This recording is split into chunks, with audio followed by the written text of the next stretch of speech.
Right now, one of the best electric vehicles that you can buy globally is not for sale in the US. Not because they are unsafe or that they do not meet the requirements to be an electric vehicle, but because the US government has placed a 100% tariff on electric vehicles coming from this country. They are made in addition to a connected vehicle software ban, and if you have seen any car content online in the past year or so, you will know that I am talking specifically about Chinese electric vehicles. In fact, Marks Brownlee, the prominent tech YouTuber, made a video on his channel reviewing a Chinese electric vehicle.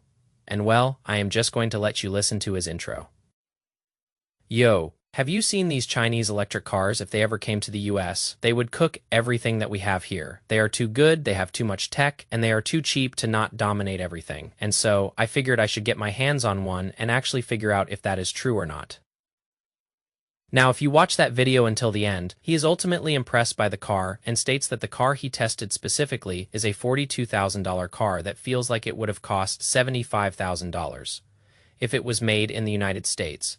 And there are other models of Chinese electric vehicles that cost even less. Famously, the BYD Seagull sells for about $10,000 to $12,000 and comes with very high reviews. But this video is not just about cars. It is about a decision that the United States has made to systematically wall off trade with one of its biggest trading partners, and increasingly with the rest of the world as well. Over the past year, the U.S. has launched one of the most aggressive tariff campaigns in the past 100 years on sectors like automobiles, electronics, steel, aluminum, and now pharmaceuticals. The last time America made a decision like this was back in 1930, and the result was that global trade collapsed over 66% in the years following. So in this video, we are going to walk through what is actually happening and what exactly happened, the last time that we tried something like this, and what it might cost you. Of course, it will be done in a friendly and warm way, even if the subject matter seems a little daunting. I promise that you will at least be informed by the end of this video. So, the trade decision I want to cover first today is the 100% wall on Chinese-made electric vehicles. Starting in 2024, the U.S. raised tariffs on Chinese-made electric vehicles from 25% all the way up to 100% under the previous administration of Joe Biden. Now, after Trump took office in November of 2024, he kept those tariffs at 100%, and on top of that, there was a connected vehicle software ban that was finalized in January of 2025. There is also the EV Tax Credit Act. So in order to qualify for a $7,500 electric vehicle tax credit in the United States, your car needs to be assembled in North America and use battery materials from the U.S. or acceptable trade partners. The connected software ban, on the other hand, basically just states that any car or vehicle using Chinese or Russian linked software or hardware would not be allowed to be sold in the United States. This boils down to national security at the end of the day. The U.S. does not want their data somehow ending up in the hands of the Chinese or Russian governments. It is kind of like the same story of the TikTok story that you heard maybe last year, which was that TikTok had to be spun off to an American company in order to keep existing within America, because they did not want that data going to China. So, even if you remove the tariff of 100% tomorrow, the software ban would still keep Chinese electric vehicles out of America, and that is why it is called a wall. There is a 100% tariff which heavily disincentivizes foreign companies from selling here, as well as the software ban and the exclusion from tax incentives. Now, the Chinese electric vehicle wall is one thing, but it is actually just one piece of a much bigger pie that is the shift in U.S. trade policy as of the last couple of years. We currently also have tariff rates on every single U.S. trading partner to the point where the average U.S. tariff rates went from 2.4% to 9.6% across the board, and that is the highest it has been in 80 years. In February of 2026, so this year, the Supreme Court stepped in and ruled 6 votes to 3 votes that the law that the White House was using to enforce these tariffs were not valid. The Supreme Court basically said that the president did not have the legal authority to impose most of these tariffs, so a huge chunk of them got thrown out. But the very next day, Trump used a different law to put a 10% tariff right back on everything.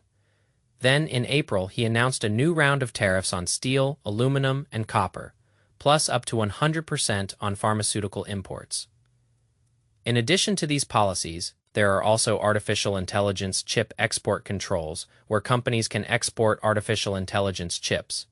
Yes, like the NVIDIA H-Ardenine or the AMD M-Arshawu X chips. But they must pay the U.S. government 15% of their revenues from the sales, and that is somewhat unprecedented. Export controls are being used as a tool for generating revenue and also national security, so that is pretty interesting. So, what we are really ultimately ending up with right now is that America is starting to look more and more protectionist. Protectionism is where a government uses tariffs and quotas to shield domestic industries from foreign competition. The idea being is that if you make foreign products more expensive, people will buy American products instead, and therefore protect American jobs. That was the entire premise of having the tariff in the first place, which was to liberate the U.S. economy from trade deficits and bring manufacturing back to the United States. And that sounds all somewhat reasonable. I am all for America first. But does it actually work in practice? To answer that question, let us look at the last time we did something like this in the U.S., and that was in 1930. So back then, by way of President Herbert Hoover, he passed an act called the Smoot-Hawley Tariff Act. Now, I learned a little bit about this in my AP U.S. history class, but it essentially raised import duties on over 20,000 items that would come into the U.S. from foreign trade partners. The logic back then for this act was basically the same as it is today. America first, protect American farmers and manufacturers, and disincentivizes foreign competition. This also came at a very sensitive time in American history. Just 1 year after the Great Depression started in October of 1929. Now, what was fascinating to me was that when I was researching this bill, over 1,000 economists actually signed a petition begging President Hoover at the time to not sign this tariff act. And the more surprising part was that the president actually agreed. He called the bill obnoxious and opposed the bill. But here's the kicker. He still signed it anyway, feeling political pressure from his own party, his cabinet, and various business partners. So, the bill went into place, and while it was initially successful in reducing foreign goods, in the period of the 5 years after the bill was enacted, U.S. imports decreased 66% from $4.4 billion in 1929 to $1.5 billion in 1933. U.S. exports to Europe also dropped from $23 billion to $784 million. So after a period of time, by all measures, this bill was considered a disaster, and the Great Depression being well underway did not help that fact either. In the early 1930s, the next president, Franklin Delano Roosevelt, he passed the Reciprocal Trade Agreements Act of 1934, and the U.S. spent the next 70 years building a global free trade system. This included the World Trade Organization, the North American Free Trade Agreement, and the General Agreement on Tariffs and Trade. All these acts basically stem from how protectionism had failed so miserably back in 1930. So now that you know that little bit of history, let us actually take a look into how today's trade policies are actually playing out and what it is costing you. We have already talked about the wall keeping Chinese electric vehicles out in particular, but what about the entire automobile sector in general? Because no car assembled in the United States is 100% made here, given the global nature of the automotive industry. There are usually at least some parts of a U.S. assembled vehicle that have parts from another country. Even Tesla, with all of their factories in the United States, will still source some of their parts from other countries. So when you enact these tariffs on imported steel, aluminum, and auto parts, we are not only seeing foreign cars becoming more expensive, but also domestically produced cars. JP Morgan has estimated that combined tariffs on vehicles and parts will cost the industry about $41 billion in year one, rising to $52 billion by year three, which translates to an increase in cost of about $3,258 per vehicle. Kelley Blue Book estimates that for vehicles priced under $40,000, tariffs are adding up to $6,000 more to the sticker price, and Audi has already raised prices on most of its 2026 lineup, between $800 to $4,100 per model. Forecasts for auto sales in the United States have also dropped for the remainder of this year, citing problems with not only tariffs, but the ongoing conflict in Iran and oil prices. All the while, BYD has just passed Tesla as the world's #1 electric vehicle seller, and China is now not only the largest global auto manufacturer, but their electric vehicles account for nearly 70% of the global electric vehicle production. So, it is my take that these restrictions on trade in this sector specifically are causing us to slowly fall behind. It is kind of like in Settlers of Catan. If you are not the player trading resources, you are falling behind other players who are doing the trading, and if China is willing to trade with countries like Canada, the UK, and Mexico, while we sit behind the wall, we increase our chances of being the player that loses the game of Catan and global trade eventually. So, that is the automobile sector, more expensive across the board, and I feel like we are falling behind. But it does not really stop there because electronics is another big sector that has got to get even more expensive. Morningstar expects durable goods prices of electronics, toys, tools, and small appliances to rise 4.5% in 2026. and we can already see some of this becoming evident. Last year, all three major video game console makers raised their prices. So Sony raised the PlayStation 5 prices in August of 2025, Microsoft raised Xbox Series prices in October, and the Nintendo Switch 2 launched at $450, which was a $150 jump from the Switch 1. In addition, all five major PC manufacturers, including Lenovo, Dell, HP, Acer, and Asus, have warned of 15 to 20% price hikes heading into the second half of 2026.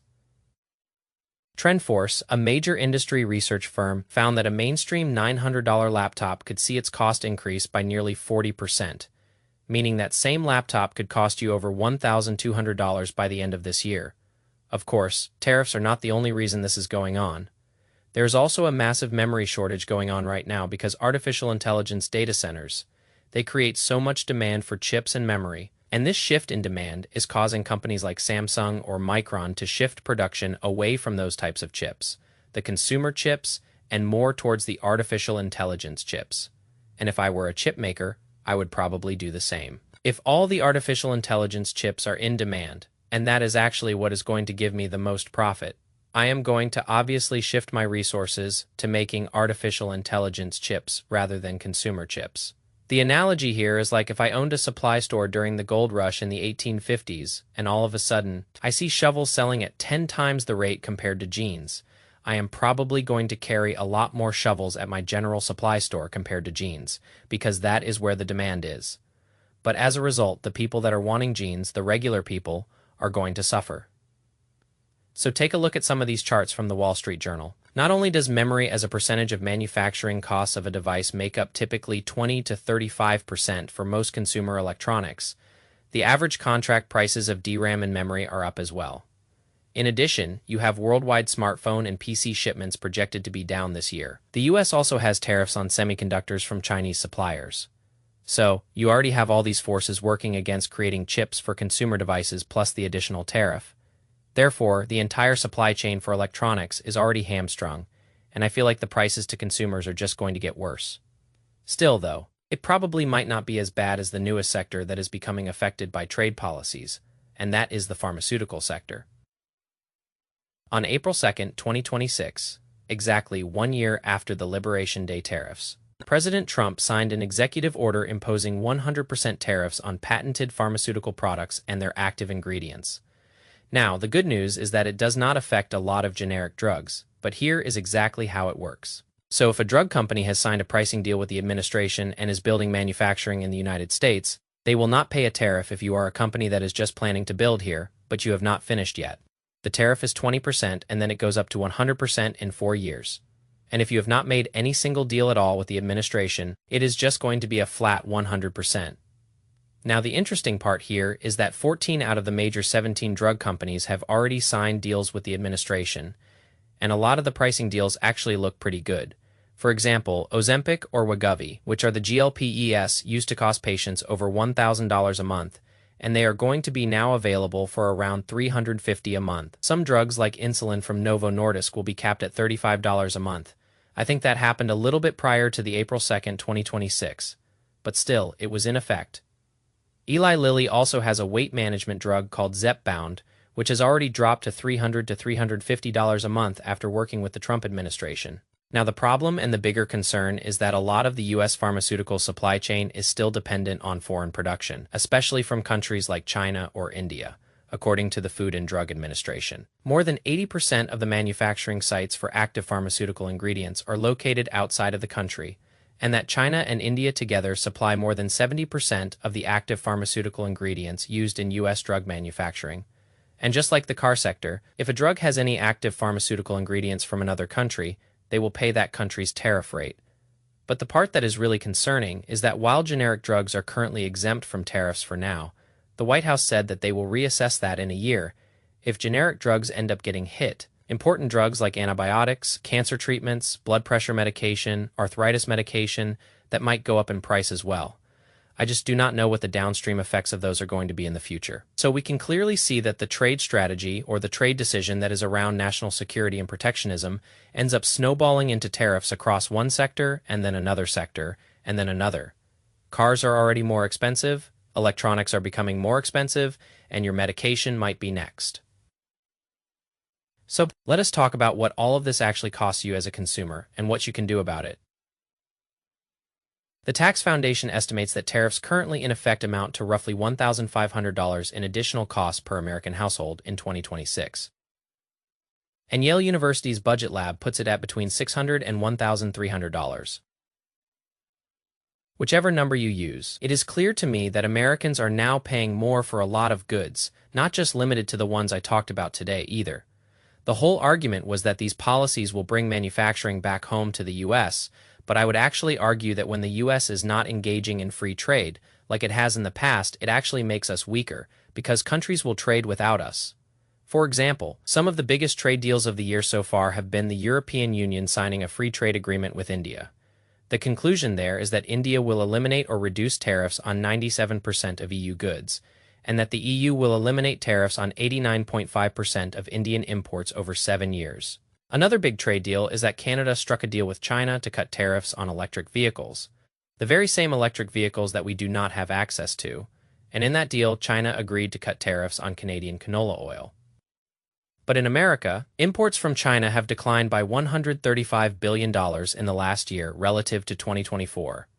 However, imports from the 13 other Asian nations included in a report increased by a cumulative $193 billion. So it seems like even if we have reduced our reliance on some countries' imports, we are just shifting that demand elsewhere. So I do want to say it is still early. Some of these factory investments could pay off in 5 or 10 years. But as of right now, we are paying higher prices. I think that we are falling behind in key technologies, and the rest of the world is making deals without us. If the Smoot-Hawley Tariff Act taught us anything, it is that once you start incorporating walls and tariffs and protectionism, other countries are going to retaliate, and that is just the natural reaction of other nations. So, what can you actually do about it as of right now? Are there any actionable steps that you can take to hedge against these trade policies? I think there are 3. Number 1, if you are planning a major purchase, whether that is a car, laptop, or cell phone, I would say just to do it as soon as you can because I do not think waiting will get you a better deal. Prices are all projected to go up in the second half of 2026 and not down. So I would definitely look at buying things sooner rather than later. Number 2, if you are on any type of branded medication, I would talk to your doctor about generic alternatives. Generic drugs will hopefully stay tariff exempt. Now, if your insurance covers your drugs, that is a good thing. But if you do not have the best health insurance, and you are also dependent on some type of brand-named pharmaceutical drug, I would definitely at least check with your doctor or your hospital just to know what the implications of the costs are going to be moving forward. Number 3 is to really think about your consumption of everything. US trade policies and tariffs are just essentially consumption taxes. The more you consume of imported goods, the more you are probably going to pay. So on this channel, I like to buy fewer things, but hopefully of higher quality if you can avoid impulse purchases in a tariff environment. I think that is not only a good financial mindset to have, it is just a practical saving strategy. Now, from an investing perspective, I think that these trade policies are going to cause inflation. I mean, they already kind of have. And so that means if you are sitting in cash right now, your purchasing power is decreasing as we speak. One way to hedge against that is to keep investing in the markets, and adding some international stock exposure can help you hedge against this as well. While we do not know what the effects of these policies are going to be in the long term, I am personally just not optimistic on keeping America gated from the rest of the world. A lot of people are going to point out that the stock market is really great because of all the progress in the artificial intelligence space. For example, the S&P 500 is near all-time highs. However, I am going to say that the stock market is not the economy, and many people are arguing that the economy is not doing as great. We are seeing mass layoffs across many different companies right now, as well as many things getting more expensive. So I am just really not confident that everything is just going to be perfect and dandy for the next few years, as many stock market bulls are. Of course, I would love to hear your comments on what you think if you have a counterpoint, or similarly if you resonate with this video. Let me know down below. Again, thank you for joining me in another video on this channel. This was a little bit of a different one compared to the stuff I usually put out. So if you enjoyed it, you might also like my video on The Japan's Great debt Bomb is clear. realities that I Enter covered the blast recently. zone to obtain valuable loot. If you like economics and market news, I think you would enjoy that analysis. So I will see you guys in that one or a future one on the channel. Alright, peace out.